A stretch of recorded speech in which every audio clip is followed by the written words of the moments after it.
I had circumstances, for example, like a student who wore an insulin pump and his insulin would go bad because it was so hot in my classrooms. Julie Bush is the superintendent for the Maple School District, which oversees Maple School in Shafter. The school's buildings, built in 1961, had never been renovated. We had a non-operational fire alarm system, water intrusion in all of our buildings except for our first grade classroom. We had dry rot through our entire roofing system. Dealing with a broken campus was hard, but securing funds to fix things was even harder. Bush says it took 4 years' worth of advocacy and work from local legislators to approve $11 million for a complete rebuild, which is expected to finish next month. Although she's thrilled about it, she says the funds will still only cover the bare minimum.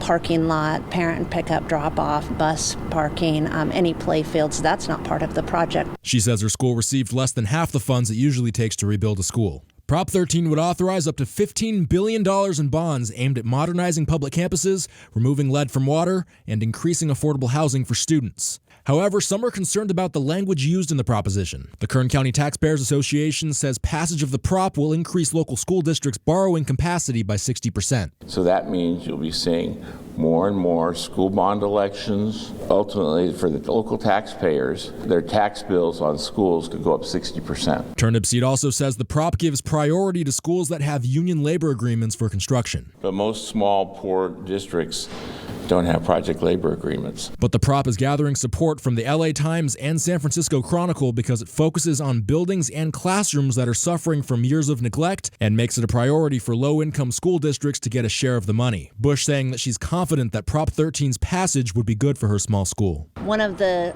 goals of the proposition is to put mechanisms in place so that small districts have a more equitable access to funding.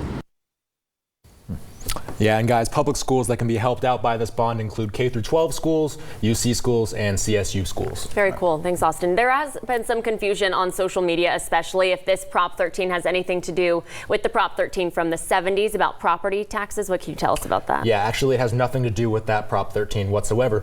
The way the numbering system works for the propositions is it's in sequential order and it resets about every 10 years. So this is just the 13th prop since it was last reset. I see. All right, Austin, thank you.